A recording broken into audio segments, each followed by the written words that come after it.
Hello, everybody! Hi! Welcome to the stream. Two of our... half the oddies are down with the sickness, so... It's just gonna be us two today. They're at a rock concert. I hated that. You're right. It was funnier the second time. Even though I said that. Oh man. You were talking to yourself. Every time you start now, I have to like forcibly stop myself from doing the John Cena theme. Oh, there we go. Okay, I'm good. Oh my gosh. So. It's your announcer voice. And just when you talk, I guess. Welcome to a casual hangout stream. One of us might die. Casually, of course. And that is a sacrifice I am willing to make. So, we're just going to keep the stream short and sweet today. Maybe an hour or two. You'll hang out. Feel free to input if you got any funny ideas, thoughts, or comments, or anything while we're going through. Or you want us to look up anything specific that you found. Feel free to browse yourself as we're browsing through the homebrew. And if there's something you want us to search up, then throw it in the suggestions and we'll read through it. Yeah, we found a couple really, both on the really good side of like, oh, that's really interesting. Let's add that in the game. And then just the completely outlandish, and I just love it. Like, obviously made by an 8-year-old, but it's so funny in official context. All right. My favorite was that Grim Reaper one. All right, so actually, I was thinking of looking around at monsters because we've done spells, monsters, magic items, and subclasses, but I totally forgot feats and species, aka the player races, are something we haven't even looked at yet. Okay, I'm curious. Let's go into the species. Species? All right. Yeah. Let's see what kind of weird. I feel like we're probably going to be touching like dangerous waters, and I'm excited. Rating threshold. Be gone. Filter. All right. Do you want to start from the bottom or the top? Well, the vampire one's got fancy writing, so I am okay with the vampire and the Rohalin, at least. All right. Dude, it's got that one has 268 ads and 1,400 views. Yeah, but it's got plus 18 to minus 42 ratio, so this one seems to be a bit polarizing. Some people seem the negative, though. I know, but some people seem to really like this. It's all right. So, if I had to guess, the reason why it's like that is probably because it's overpowered. That's my guess. I hope it's something completely outlandish. I love those ones. Okay. So, the vampire. Powers and abilities. Vampires are endowed with a myriad of supernatural abilities that make them formidable adversaries. They possess superhuman strength, allowing them to overpower even the most stalwart of foes with ease. Their speed and agility are unmatched, enabling them to move with preternatural. Preternatural? Is that a word? I don't know that I'm going to Google that. I've never even heard. Preternatural. Preternatural. Beyond what is normal or natural. Huh. Vocabulary. We learned a new word. I came in the moment Gavin said vampires. I'm interested. These are species. Different player races. Alright, enabling them to move with preternatural swiftness and strike with deadly precision. Vampires can manipulate shadows and darkness to their advantage, disappearing into the night and reappearing at will. Their bite carries a potent venom that drains the life force from their victims, leaving them weakened and vulnerable. All right. So solid beginning. Solid beginning, but okay. That's the. This is all just flavor text, I'm guessing. Because Because if this isn't just flavor text right here, I'm pretty sure this is all flavor text Yeah. Yeah, I'm pretty sure this is all flavor text Maybe. because there's no actual mechanics tied to it. So I say, let's go under the assumption that this right here is flavor text, and then the traits is the actual things you get. Weaknesses: despite their formidable powers, Roasty Toaster. So vampires are bane. Yeah. So you think the darkness is your ally? Oh, you think the darkness is your ally? This is your body without fiber. Oh my gosh, I love that video. Despite their weaknesses, despite their formidable powers, vampires have several weaknesses that can be exploited by those who seek to destroy them. They are vulnerable to sunlight, which burns their flesh and weakens their powers. Exposure to sunlight for too long can prove fatal to a vampire. Vampires also recoil from holy symbols and consecrated objects, which hold power over them and can ward them off or even cause them harm.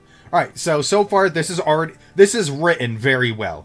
So we know it's at least not that why people are upset with it. Well, I think this is it's flavor text posing as ability traits kind of a thing. Yeah. It's like there's no actual definition of the mechanics. Yeah, you need to go in and actually specify what does this do numerically. That is one of the most important things, because if the vague language like this, if you go within 5 feet of a holy symbol, you'll go like the light, the light, the light. Society. If you know that reference, I'll be so happy. Yeah. Vampires often form small covens or clans, ruled by powerful vampire lords who command respect and fear in equal measure. These ancient beings dwell in secluded lairs, hidden away from mortal eyes, surrounded by loyal servants and thralls. Despite their isolation, vampires may still seek out alliances with other creatures or manipulate mortals to serve their own dark purposes. The thirst. One thing, too, with it is it seems like they're just talking about vampires in general, rather than like coming at it from the perspective of it's a monster rather than this is a player. Well, the other thing kind too, of the vibe that I get. The other thing too is there's other things that you get to add on to your character that are official rules, like a Dhampir. You could be a Tabaxi Dhampir, which is a vampiric Tabaxi. That's just a thing you can be. No, I'm a Dhampir. It's actually a beaver vampire. I built dams. You get the thirst. The most defining trait of the vampires is their insatiable thirst for blood. They feed on the life force of mortals to sustain themselves, prowling the night in search of prey. While some vampires see this as a necessary part of their existence, others struggle with the mortality of their actions. Morality, not mortality. Oh, morality of their actions, haunted by the memories of those they have preyed upon. So... Sorry. It's just a Midwestern vampire. Sorry. Eternal struggle. Oh, so this is just an edgelord. Got it. Eternal struggle. For vampires, existence is a constant struggle between the darkness within and the flickering spark of humanity that still lingers in their souls. Some embrace their vampiric nature, reveling in the power it grants them and the freedom from mortal constraints. Others seek redemption, striving to resist their primal urges and find a way to reclaim their lost humanity. Whatever path they choose, vampires are bound by their curse to walk the night forevermore. A shadowy reflection of the world they once knew. I love how as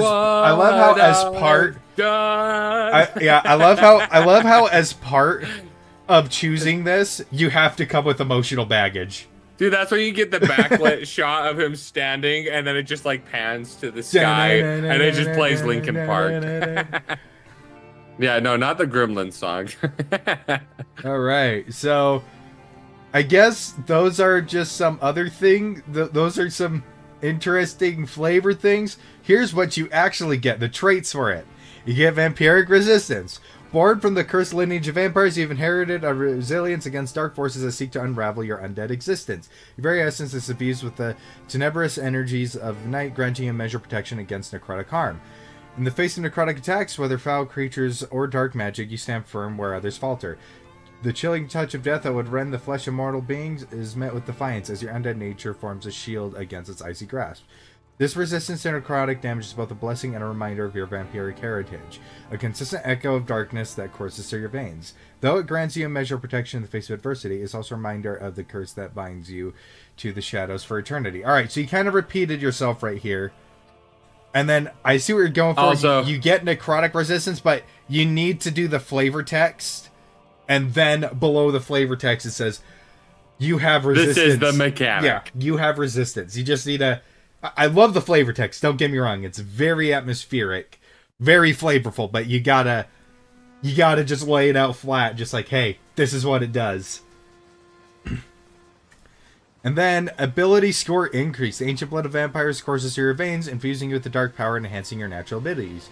Your vampiric heritage has imbued you with a magnetic charisma and uncanny intellect, setting you apart from mere mortals. Your charisma score increases by 2, reflecting the hypnotic allure and commanding presence that are the hallmarks of your lineage. You possess a natural charm that draws others to you like moths to a flame, whether through subtle persuasion or overt intimidation. In addition, your connection to the shadows and the secrets of the night has sharpened your mind and honed your senses. Your keen intellect grants you a deeper understanding of the world around you, allowing you to navigate its complexities with finesse and grace. With your enhanced charisma and intellect, you are a force to be reckoned with, capable of bending others to your will and outwitting even the most cunning adversaries. But beware, for with great power comes great temptation, and the path of the vampire is fraught with peril for those who succumb to the It's darkness 100% flavor text. Yeah, it's like you gotta specify. I'm curious. I want to see what the comments are saying about this, because this is flavor text. It's like I love the flavor. You put so much thought into the flavor of this, and I can clearly see you love your vampires. But okay, but beneath all of these paragraphs, you need to have a second paragraph beneath all these saying, these are the exact rules. When X happens, X causes Y. When criteria X is met, Y happens. All right. Go to the top comment. I love it. This race is freaky. They wrote it with the same kind of fancy font and everything. Looks good, but no one has the time to read. Hint: shorten it. Shorten it. Please add specific stats for the abilities. Yes. Which was deemed too freaky for D&D Beyond to handle. Tip: from one newish writer to another, make it simple to read. You can just say ability score increases. Your charisma score is increased by 2. Your intelligence score is increased by 1. You are resistant to necrotic damage. And then go on to spiel in the description. Yes.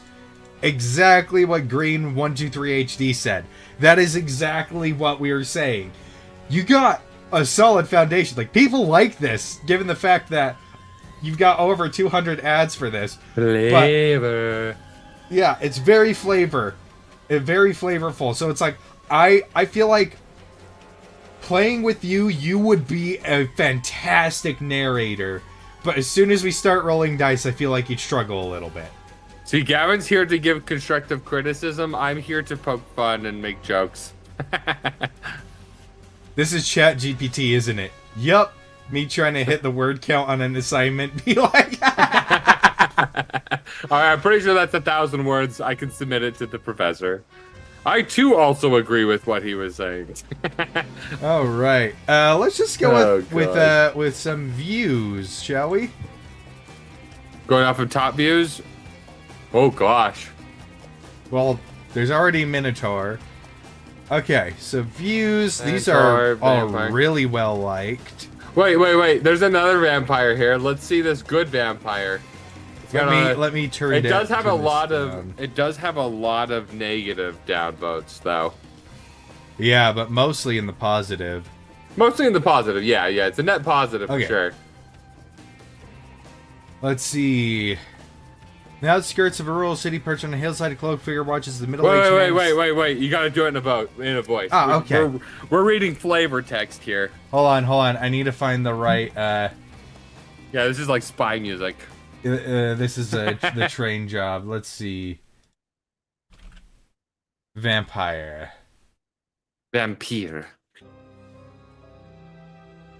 All right, there we go. We got the vibe. We got the mood. All right, what kind of voice do I do? Do I go with like a Twilight Zone voice? Yes. Yeah, go with the Twilight Zone. All right, I need to grab my mic. On the outskirts of a rural city, perched on a hillside, a cloaked figure watches as a middle-aged man staggers out of the local tavern. The drunk slowly makes his way along the road, en route to his home. As the cloaked figure follows the man with sorrowful eyes, ivory canines begin to protrude past the bottom lip while saliva slowly drips down a pale chin. The next morning, a little girl wakes up to her mother's shrieks filling the house, following urgent rapping on the door. Don't underestimate the allure of darkness. Even the purest hearts are drawn to it. Niklaus Michelson. All seek happiness. This is without exception. Whatever different means they employ, they all tend to this end. The cause of some embracing darkness and others fighting it is the same desire in both, attended with different views. This is the Twilight Zone. All right. This is canon now. Anytime we have flavor text, you got to pick a voice. All right, let's see. The undead. Vampires are pale, humanoid beings who are neither dead nor alive. They are undead, feeding from the life force of living things. They have dark, even reddish eyes and long, sharp fangs that can be retracted at will, toothless style. That's nice. Yeah.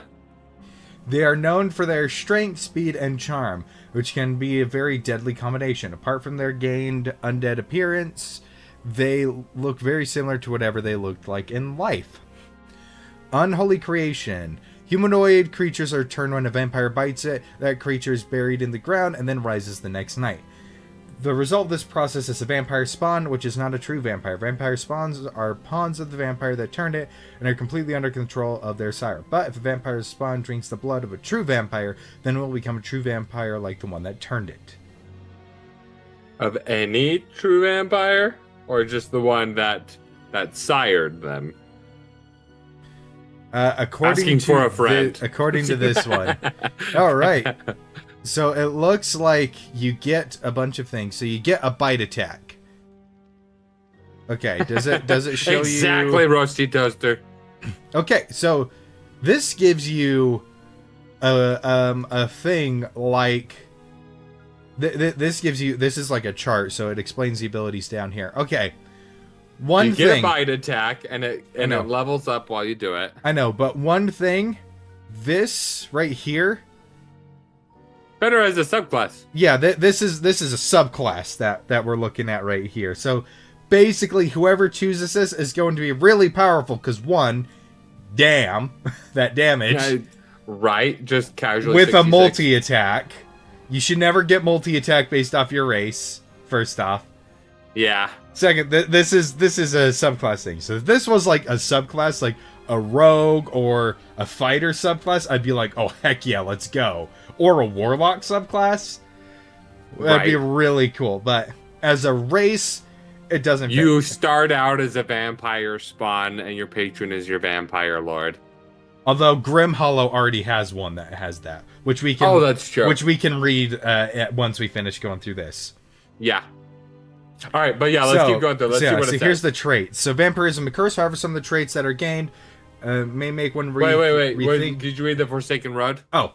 Forsaken Road. Vampires said to keep themselves and shy away from others. They choose grand yet defensible locations for their lairs, such as castles, manors, or ruins. They then hide their coffins, which they use to spend their sleeping hours beneath the ground. The resting place is usually well guarded by traps or other loyal creatures of the night. Vampire traits. Vampirism is a curse. However, some of the traits that are gained may make one rethink if it's really that terrible.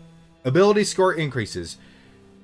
Your charisma, dexterity, and strength scores all increase by 2. Oh gosh. Accurate. Right. Not. Keep going. Yeah. Age. Vampires are immortal and do not age a day from when they were turned. Alright, that's standard. Alignment. Becoming a vampire is either by choice or accident.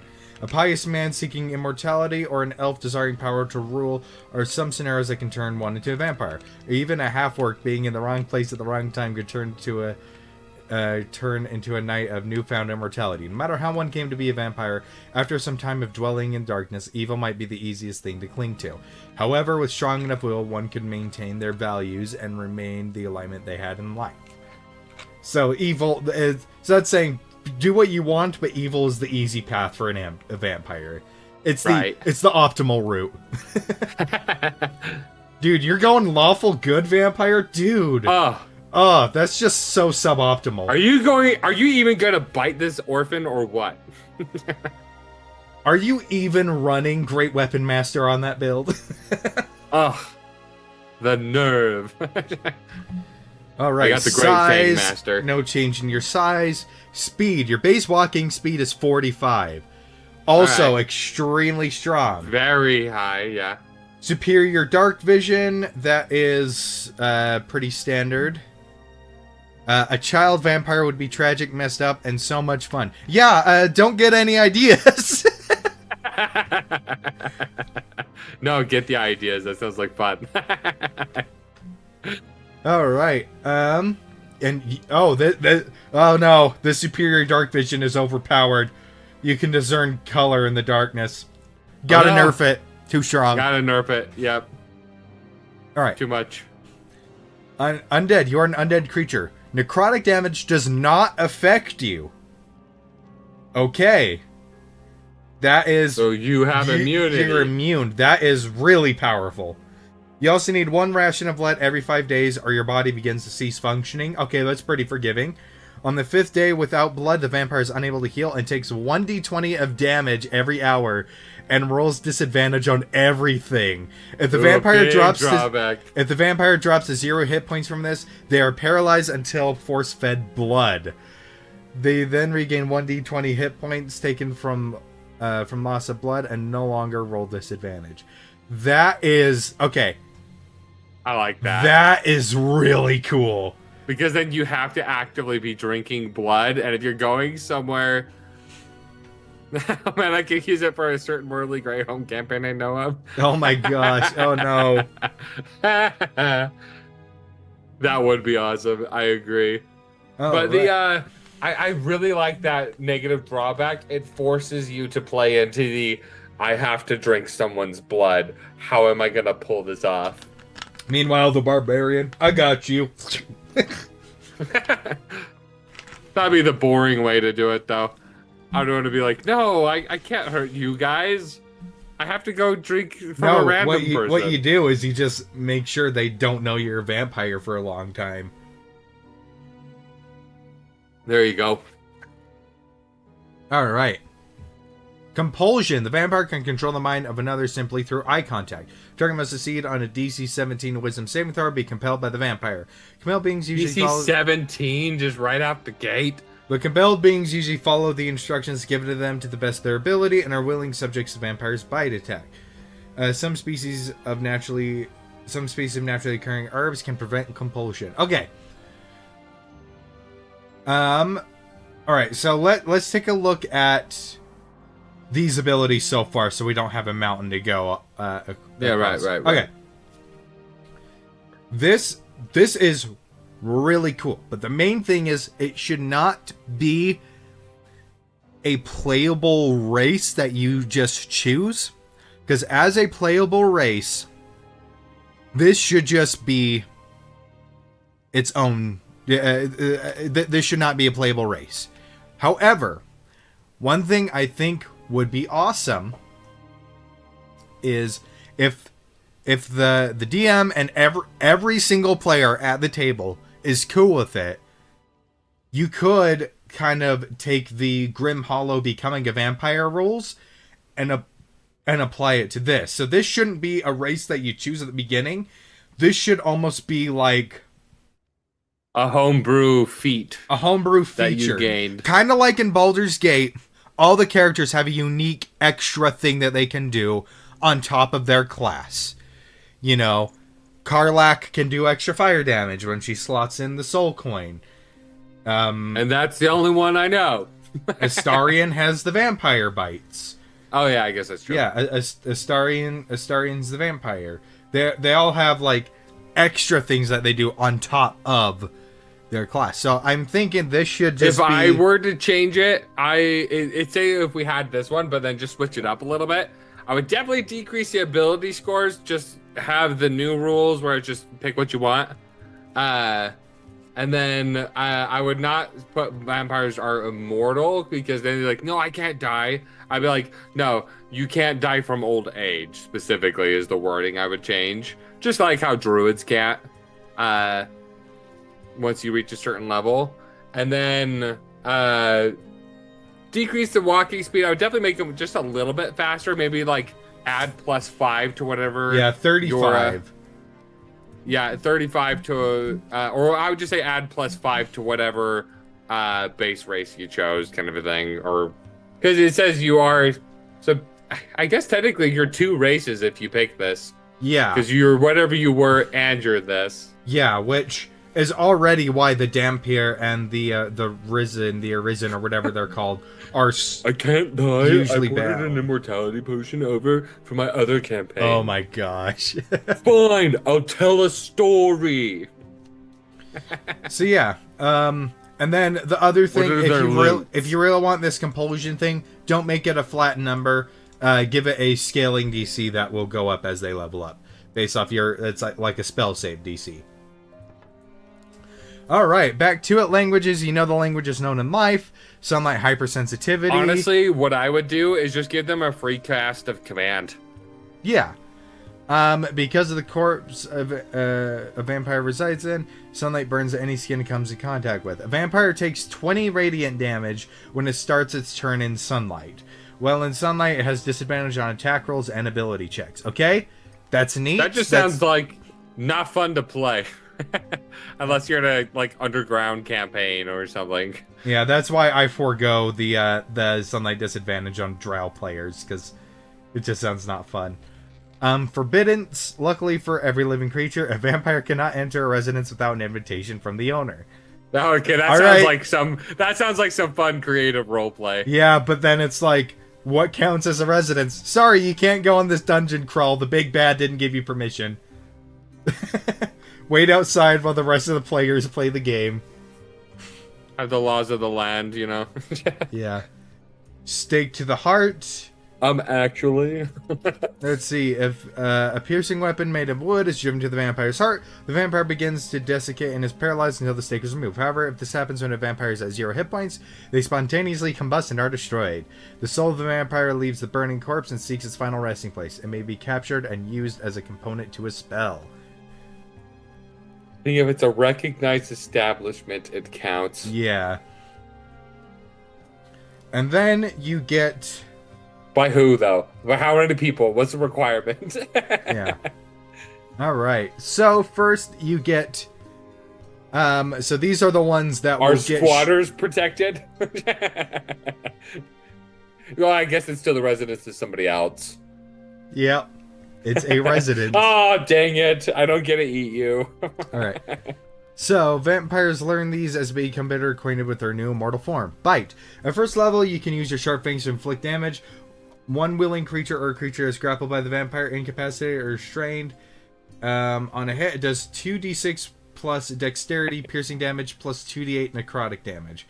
I would say just go 1d6 and 1d6 and 1d6. And have it be like the Dragonborn's breath weapon. And I like that they have to be grappled, restrained, incapacitated, or whatever. You can't just do it while they're swinging an axe at you. Yeah, the amount of bite damage increases as you gain levels. Target's hit point maximum is reduced by amount equal to the necrotic damage taken, and the vampire regains hit points equal to that. The reduction lasts until the target finishes a long rest. You may use your bonus action to drink their blood, dealing 1d12 damage. This also satisfies your need for blood. A humanoid slain after being bitten, then buried in the ground, arrives the following night as a vampire spawn. Healing blood. Starting at 5th level, your immortal nature is embedded in your blood, making your vampire blood able to heal any living creature by 1d20 plus constitution. Okay. I like this. Give this a limited use. Yeah. Once per long rest. Once per long rest. I would say once per day. So once per long rest. I guess that's how most people play, Yeah. But I would put that specification. I just realized the Astarian core is gonna hit so hard. Yeah, probably. Blood manipulation. When you reach 7th level, your knowledge of organic process and experience with your victim's lifeblood grants you the dark magic ability to siphon out your target's blood if they have an open wound, and mold it into any solid construct. This action deals 1d12 damage. The construct becomes liquid if the target dies. Any solid construct. You gotta specify what that construct is, what it can do, and, like... Are we talking like I'm making a thieves tool, and am I making like a little robot thing? Yeah. Creatures of the night. It is basically just blood bending. Yeah. Like So reverse reverse blood blood hunt. bun- Blood hunter, yeah. Alright, beginning at 9th level, your relation to dark creatures gives you power over weaker creatures of the night. As an action, you call 2d4 swarms of bats or rats at nighttime, or 3d6 wolves if outside. Just 18 wolves? Yep. Dude, the creatures I've seen arrive. parties just straight up die from regular wolves. The creatures arrive in 1d4 rounds and obey your spoken commands. Legendary resistance. When you reach 12th level, because you are king of the night, if you fail a saving throw, you choose to succeed instead 3 times a day. You're just a boss. Okay. I will only allow this if I'm literally having a one-player campaign where it's just me as the DM, and it's the one player, and they need to be overpowered, and I want them to be overpowered. Okay, that could actually be a fun scenario. Yeah, but in an actual game, nuh-uh. I love a lot of these ideas, though. Like, in concept, they sound like fun. At 15th level, the deadly and frightening reputation. No, precedes you I'm give not you going to read ability- that one out loud, Roasty Toaster. Because I'm the alpha. Oh my gosh. At 15th level, the deadly and frightening I feel reputation gross for saying that. that precedes you gives you the ability to make 2 attacks, only one of which can be a bite attack. But 2 attacks of what? That's the thing. You gotta specify, and once again, that's not a race feature, that's a class feature. And then flight. Yeah. You can just fly, a fly speed of 60 feet. No creature is safe anymore, it says. Yeah, I'm curious to see... And that's at 19 levels, so just, yeah. Yeah, that's like, okay. Alright, I need to see what some of the comments say. Right? Too overpowered. Wrong 2, so your point is invalid. Next. Just kidding. This would be one of the most unbalanced things if a PC was allowed to play it. If you want to have the PC turn into the vampire, then why don't you use the vampire stats in the monster manual? While it is interesting to read about, this seems more like a class more than anything else, and even then, it's still very powerful. I would never allow a player to use this. Yep. Alright, this guy's got a couple points. 1, reduce starting attribute bonuses to +2 in charisma. Okay, that's good. 2, make feats available for purchase at those levels not gained. Yes. Yeah, so you get a pick. Yeah. 3, remove multi-attack. Absolutely. 4, remove compulsion or make it a higher level feat. Yes. 5, But once again, just give them, just do like, at 2nd level, you get, or you start out with command, and then just how, like, Dwergar, for instance, they get, like, what, 2 spells, 3 spells? Yeah, or all the Genasi get extra spells as well. Yeah, they get extra spells. Just give them stuff like command, hold person, dominate beast, things like that. Exactly. That would be interesting. Yeah. 5, make immunity to necrotic, just resistance, and make them vulnerable to radiant. Yes. Yep. And then sunlight damage and damage without blood must scale to level, equal to half level. I'd say the sunlight damage, no. But the damage, because that means you technically get weaker as you do that. That's Skyrim vampire logic. Right. Make those changes, and we are on a path toward Or balance. you could use the logic. You have basically succumbed even deeper into what it is to be a vampire. Oh. So you're more prone to it. All right. So basically, so this guy, I like what Spawn says right here. Lower the bite damage to a 1d6. I run a campaign with a homebrewed half vampire, and they use a sneak attack build for bite that scales with level, regaining half the damage dealt as health in return. This has proved a bit powerful, but balanced. I'd also cap the healing blood feat, make it similar to Well of Healing paladins and fighters get. 20 is fine as a cap, as it will quickly be dwarfed by a hit die of most players, but I'd limit it. In its current state, it would seem it can potentially counter all damage well into mid-game. I would also toss the class a bone. The blood manipulation, I would remove the 1d12 damage it deals. The ability could prove very useful, but roleplay-wise, a d12 is a bit much for siphoning blood into a construct. Then again, I could be crazy. Although you can make the ability a con save of, say, 13 to 15 on a failure, and have it open up for attack of opportunity from the construct you made, thus mechanically potentially keeping the d12, but providing much more fleshed out skill. Personally, I just trashed that whole concept. Yeah. And if you're doing the blood stuff, like, I don't think you should manipulate blood. Like, you're not like, you traditional vampires. Okay. I just like to drink the stuff. I am really curious, though. You don't see me making constructs out of water. But I do make it out of sparkling ice. They are not a sponsor. Okay. So I'm curious. We're going to look at the Grim Hollows Pact of the First Vampire Warlock here. Which I love that art, by the way. Oh, yeah. Their artwork is so good. Ghostfire game. Mwah. All right. The first vampire. Let's see. So yeah. So you get a bunch of the. Wait, is this a? No. This is Grim Hollow. Right. But is this turning into? No. This warlock, is a warlock subclass. Oh, okay. Yeah. This isn't the rules to turn into the monsters, because for those of you that don't know, so for most of you that don't know, the Grim Hollow book has a set of rules for becoming certain monsters that can level up with you on top of your actual normal class stuff. So you can become a vampire, become this weird eldritch horror thing, become a witch, become a werewolf, all that stuff. So, dude, I would love to do a full monster campaign. Yeah, we get to be the monsters, and we have to go fight the heroes. Okay, so the levels are going to be different because it got updated with the new subclass at level 3 thing. Right. But even then, the abilities are still worth the same. So, you get a bunch of spells: False Life and Bane, Alter Self and Levitate, Conjure Animals, Bats, Rats, or Wolves only, or Gaseous Form, Dominate Beast, Greater Invisibility, Dominate Person, and Seeming. Very on point with the spell choice. It's perfect. I like the Conjure Animals, the Bats, Rats, or Wolves only. Then you get Nocturnal Predator. At first level, as a Predator of the Night, you have been blessed with Enhanced Vision in Darkness. You have Dark Vision out to a range of 60 feet. If you already have Dark Vision, increase the range by 60 feet.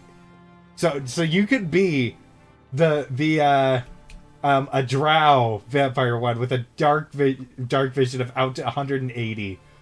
Which is awesome. Drain Life. Starting at first level, you gain the innate power to drain life from the living. When you use the attack action or cast a spell, you can use a bonus action on the same turn to make a melee spell attack against a creature within 5 feet of you. Your attack deals necrotic damage equal to 1d6 plus your ability modifier on a hit. When you hit a creature with this feature, you can expend a warlock spell slot to deal an extra 1d8 necrotic damage to the target, plus another 1d8 per level of the spell slot. When you expend a spell slot to enhance the attack in this way, you regain hit points equal to the total damage dealt. Ooh, and it's a 1-to-1 ratio. I like that. Because most of the healing stuff, it's like half. Yeah.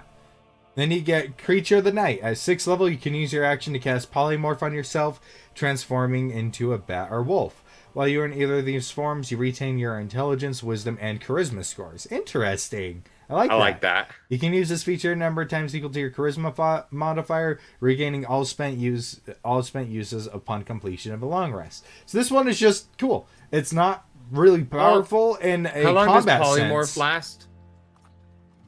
Think concentration for a minute. Yeah. Because it says specifically you cast Polymorph. Concentration up to an hour. Okay, cool. So for an hour, as long as you maintain concentration, you can be a bat wolf. Yeah. So not obviously not like super strong in a combat initiative, but outside of combat, that could be really good. Sounds like a lot of fun.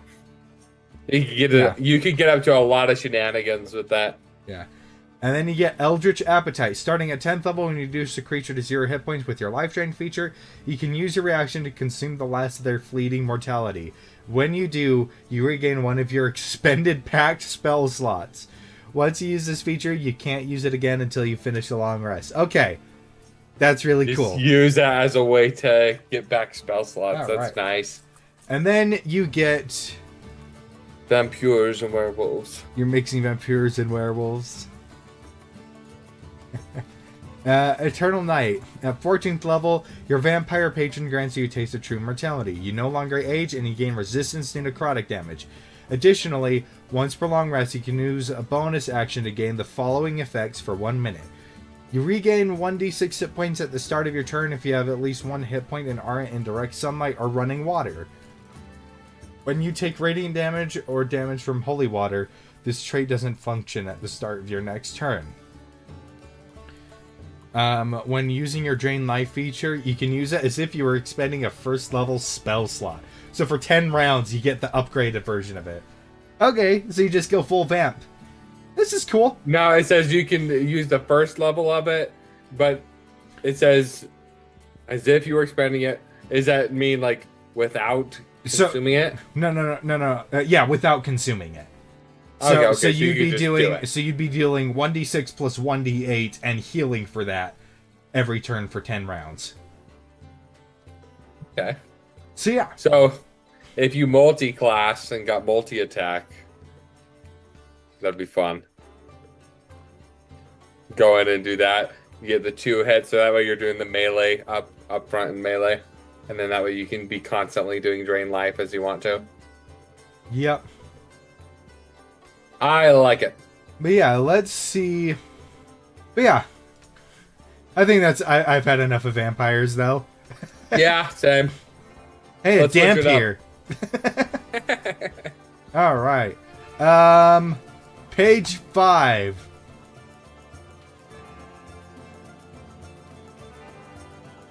Mine's loading. Okay. I gotta see this Muppet born. Wait, there's one called Literal Pig. Literal Pig. Physical descriptions. A typical pig has a large head with a... Wait. You need the voice. A typical pig has a large head with a long snout that is strengthened by a special prenasal bone and by a disc of a cartilage at the tip. Your pig can be of any species and will appear accordingly to that species' appearance. Whoa. History. You've lived most of your life as a typical pig, roaming around the wilds or growing in a farm when one day, for some unknown reason, you gained intelligence. What you do with this newfound power is up to you. Society. Literal pigs are usually farmed for meat by humans before being awakened. After being awakened, they usually escape and go adventuring.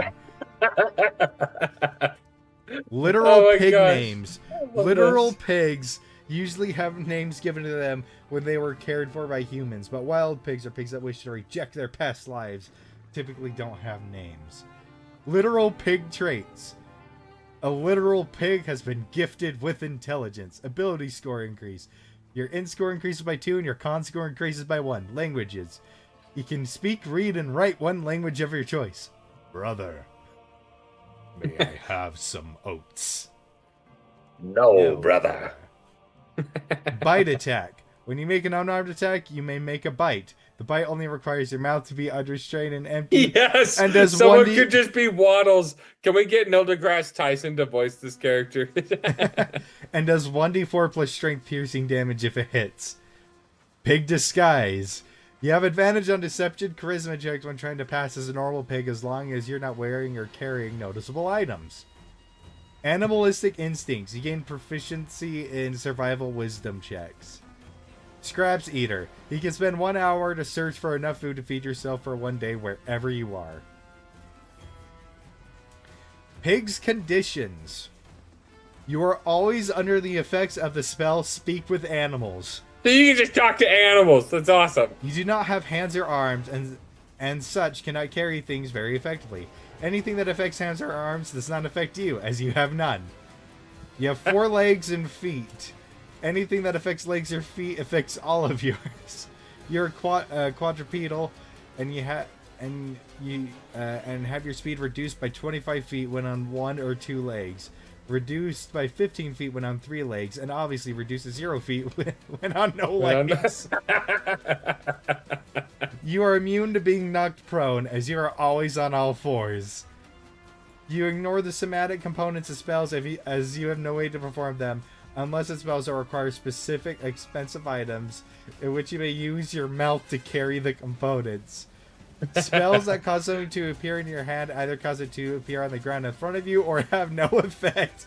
Spells that cause something to come out of your hands, like burning hands, instead cause a thing to come out of the air in front of you. I've got nothing more to add. It's perfect. This is amazing. All right. I want to read some of these comments. Brilliant. I love this. Seriously considering playing as this. This is beautiful. I have stared at this for 5 hours.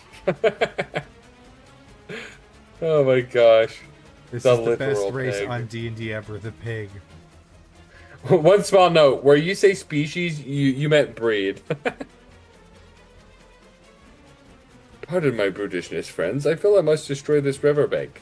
Drops on all 4s and fiercely digs through the mud with their muzzle. I love it. Oh, it's so good. Okay, there's one on here that I wanted to look at. I want to be a literal pig. That sounds like so much fun. I looked at it as a joke, but now I'm actually contemplating playing it. All right. Oh, there's a penguin. This is the one that I wanted to look at. Muppet Born. Wait, where is... Okay, I found it. Muppet Born. Fuzzy and warm. A proud and silly race. Muppet-born are chaotic creatures known for their innate magical abilities. Born appearing as small balls of cloth, they quickly develop into creatures that resemble humans, animals, and even monsters. But that doesn't make them evil. Easily spotted by their colorful furs, most Muppet-born who live outside their clans or streets frequently find themselves uninvited from proper civilization due to their odd habits. But really, is it a party without a Muppet-born swinging from the chandelier? Dude, they're definitely from the Feywilds or some weird pocket dimension. That's where their streets are. No, they're just like from clustered pocket dimensions. No, they're just from downtown. Yeah. There's the Sesame Street Corridine. You didn't know? Yep, exactly. Age. At birth, they resemble small blogs of colorful fabric with googly eyes, but quickly sprout limbs and mature at roughly double the speed of humans. The average Muppet-born lives for 60 to 90 years, however some have lived well past 300. Alignment. Imbued with sporadic energy, Muppet-born often live on the chaotic end of the spectrum. I just want to play animal, man. I just want to play animal. Too many women. Too many times. Speed. Your base speed is 30 feet. Always obscured, no matter how you Wait, you skipped size. Oh, size. As varied as the thoughts in their heads, the smallest Muppet-born rests just shy of 2 feet tall, while some are large enough to sink even the sturdiest of rowboats. Talk to your dungeon master about what size your Muppet-born is.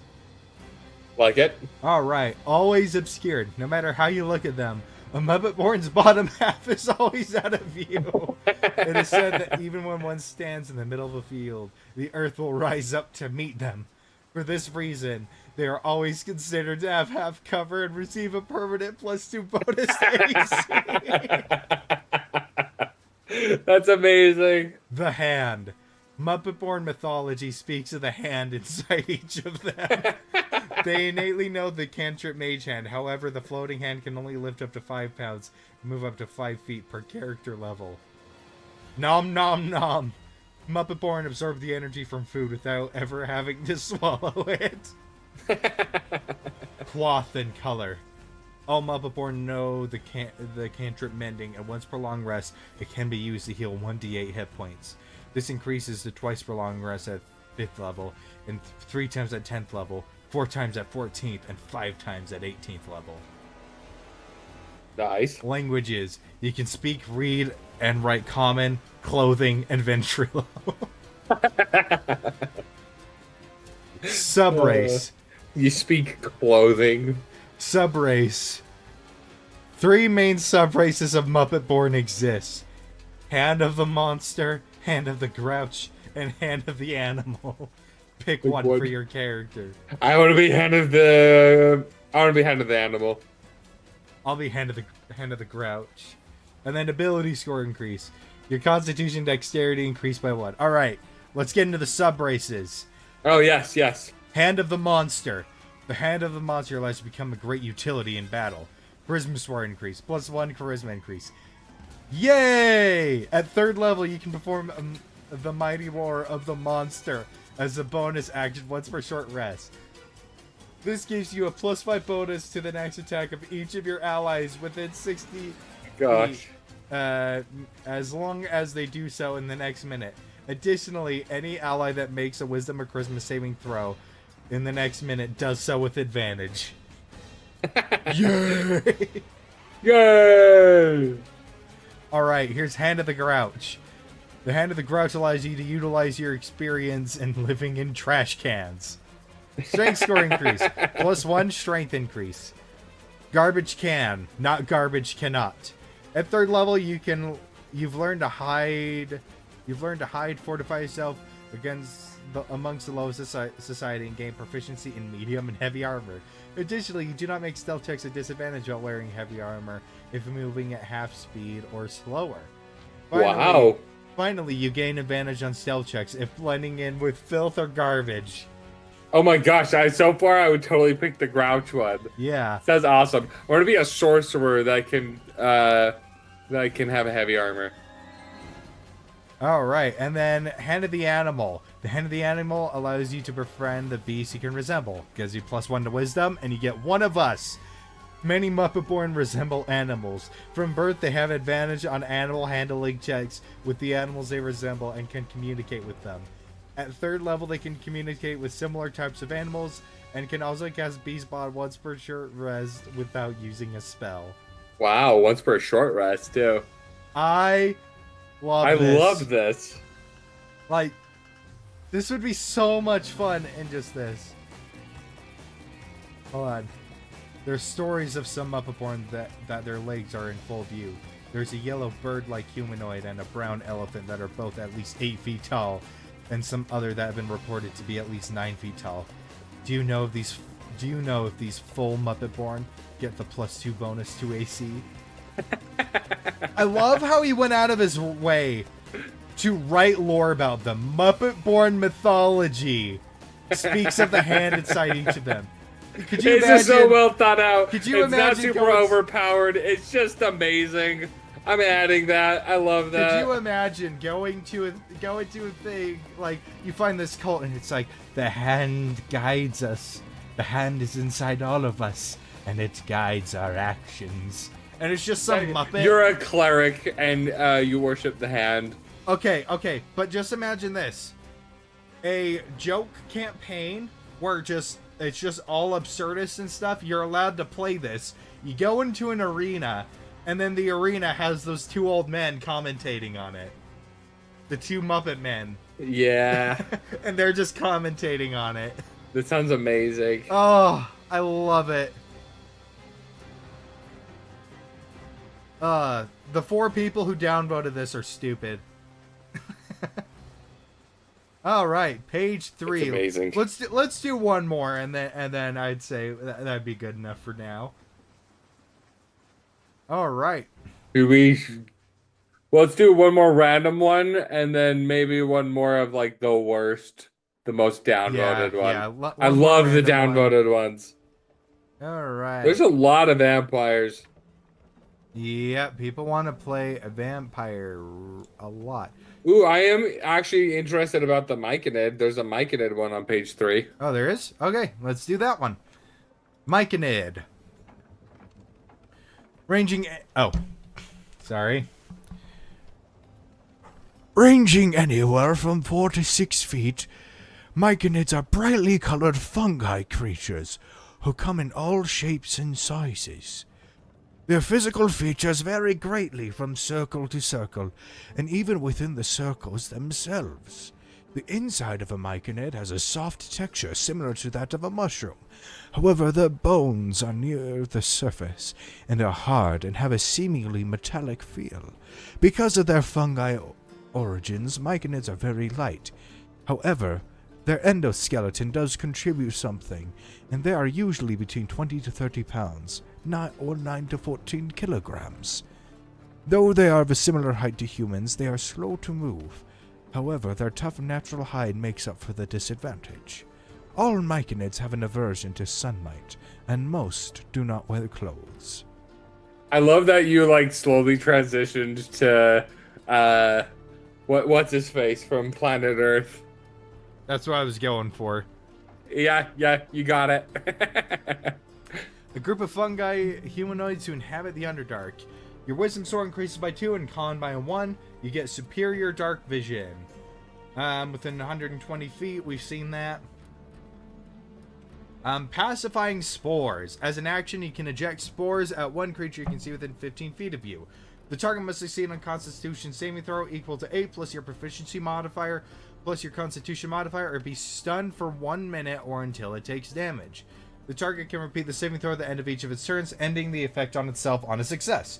You regain the use of this trait once you have completed a short or long rest. Very cool. I really like that.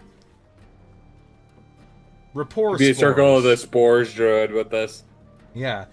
You get rapport spores. You may, as an action, extend rapport spores in a 20-foot radius. These spores can go around corners, affect only creatures with an intelligence of 2 or higher that aren't undead, constructs, or elementals. Affected creatures can communicate telepathically with one another while they are within 30 feet of each other. The effect lasts for 1 hour. Awesome. Yep.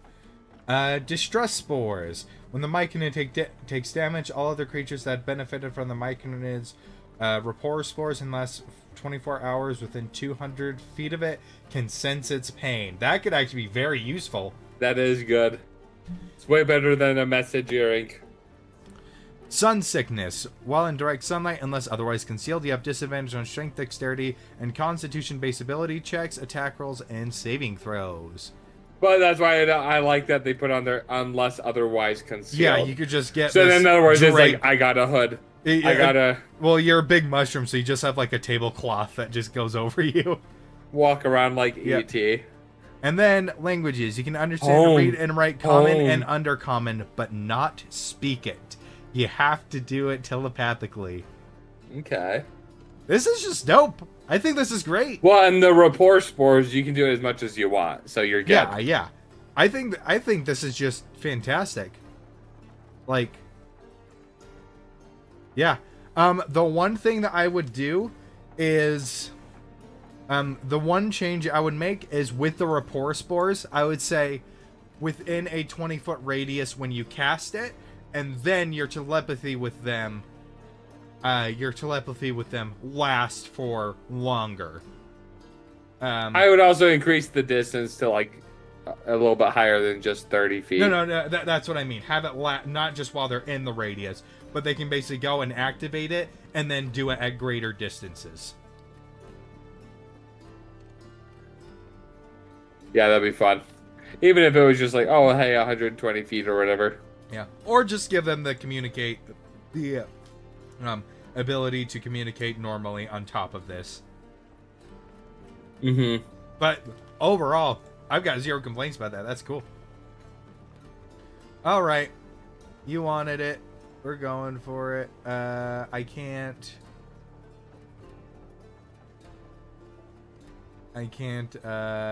click on the ratings one. I can't look based off of ratings. Let's see. Did they Is there an advanced filter? Because they just barely updated the website. No, it's just rating threshold. Let's do this. Most views and look for negative. I was got 60,000 views and mostly negative, but not what I was going for. I was thinking more just crazy bad. I saw XP to level 3 actually cover this one. The half dragon. The half dragon. Yeah, let's find one that is in the negatives, and then that'll be the last one. Here we go. Demon, Azamar... negative 22. Well, this one has minus 457. On what page? Page 4. Azmar Ryloka.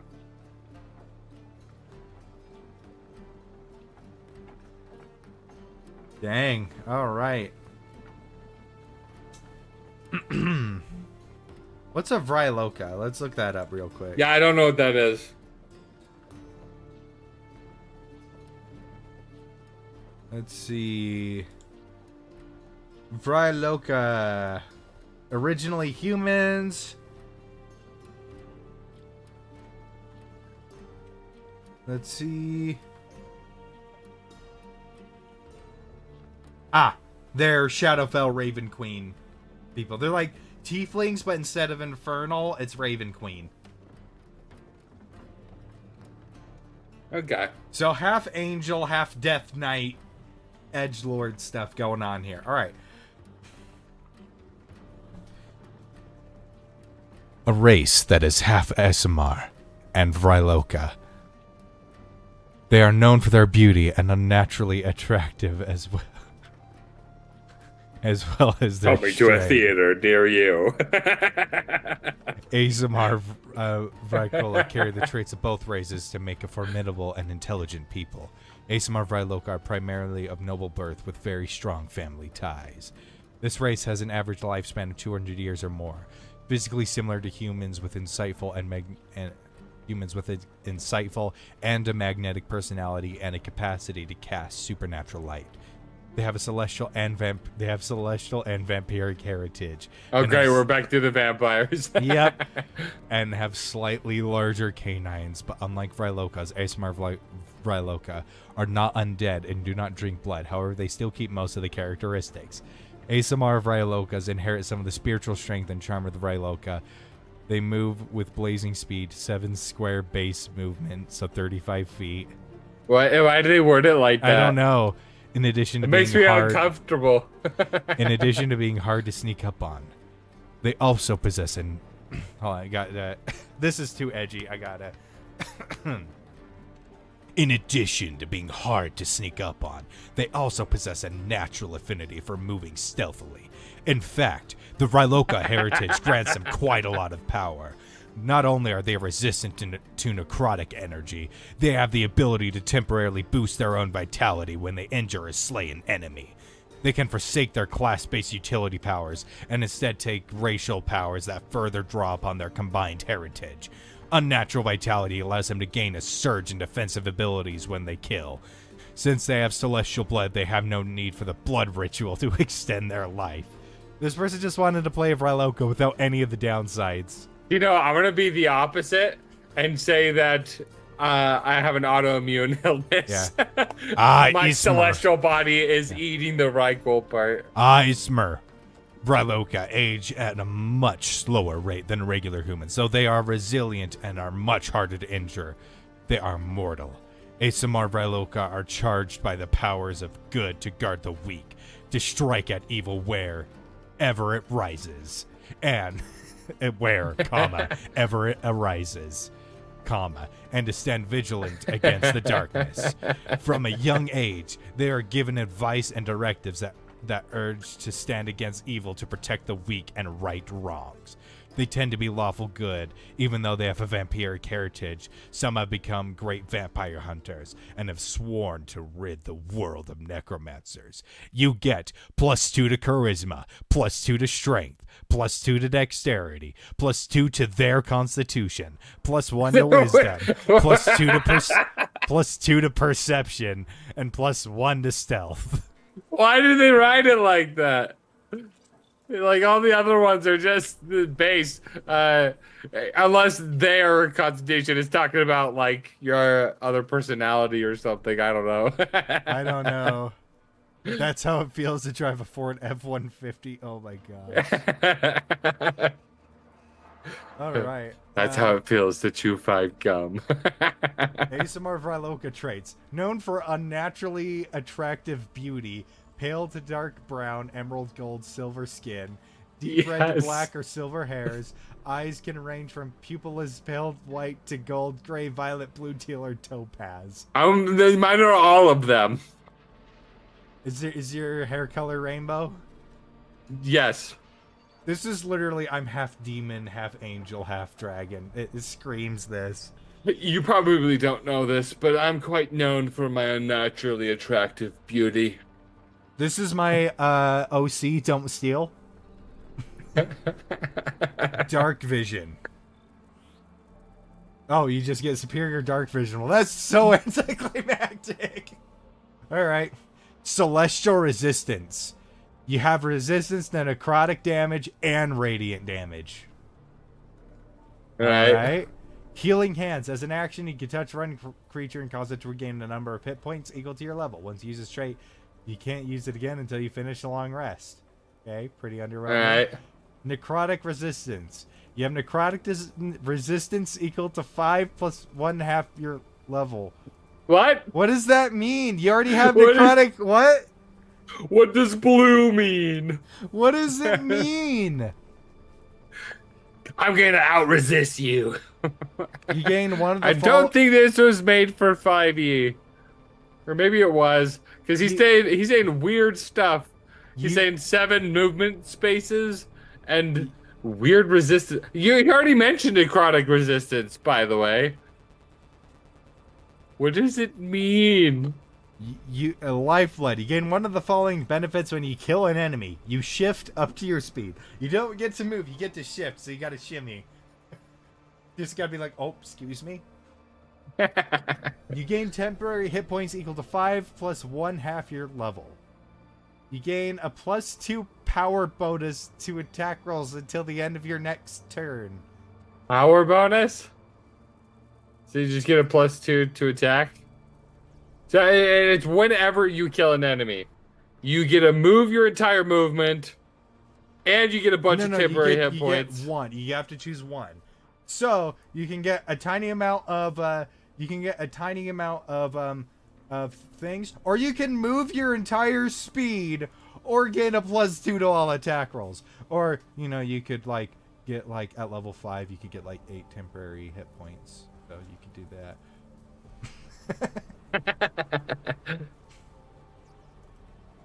Oh my gosh. The wording of this is so strange. ASMR Vryloka Blood Bond. A shimmering red glow moves from you to a dead ally who suddenly shudders to life. Requirement. You must have at least 1 healing surge remaining. You only get 1.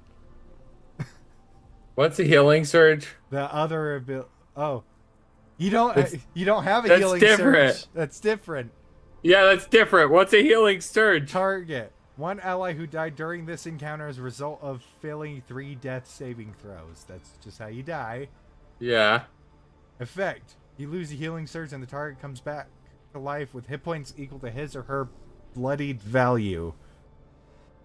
So half your hit points, or you are then weakened until the end of your next short rest or extended rest. Weakened how? Special. I'm so confused. Special. If the target is human, the target's race can change to ASMR Vryloka when he or she comes back to life. I'm just gonna go kill everyone and then turn them into me. Causing you to be weakened until the end of your next extended rest. Both you and the target must agree to the transformation, which can take place only with the DM's approval. Okay, at least they added that. Yeah, at least I added that. Okay, what is with this lingo? Yeah, you gotta be weakened so you can dramatically drop to your knees as a hero. Oh my gosh, I love this. Oh, okay, here we go. Zord has some insight.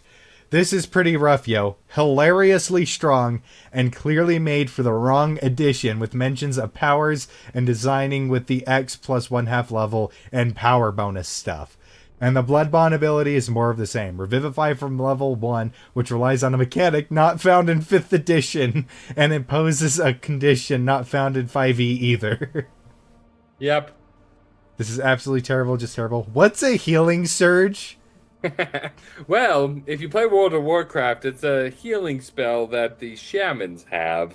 This guy is just wrong, though. This says, I'm done. You just can't get any more OP than that. You just can't. No, you certainly can. You can. Have you read the Grim Reaper stat block? No, of the playable races, that half dragon one, the one that XP to level 3 went and reviewed. When you create your character, your base AC is 13 plus 1d12.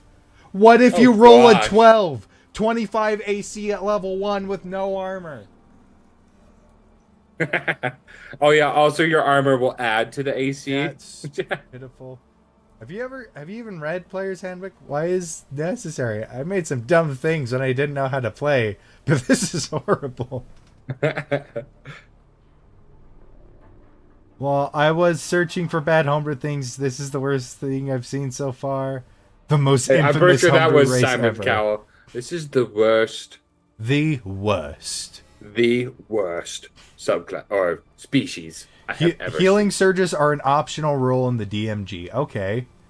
This is clearly made with 4th edition in mind, and even then wouldn't be balanced in 4th edition when you watch too much anime. If this isn't your first homebrew, then I am scared. Nefre, don't listen to the haters. I'd up the stats a bit and include more language from earlier editions. I'm just gonna put a comment. Underpowered. I think it needs more stats. Yeah, I just put underpowered. I feel like that. I feel like we're not gonna find better than that. I feel like that's awesome. a good one to end on. That's a great one. All right. Well, thank you to everybody who hopped into the stream, lurking or otherwise. We appreciate your support. Check us out on Patreon. We've got some projects in the works, but we are currently, real life stuff is happening, and so we're just doing the best we can over on our end.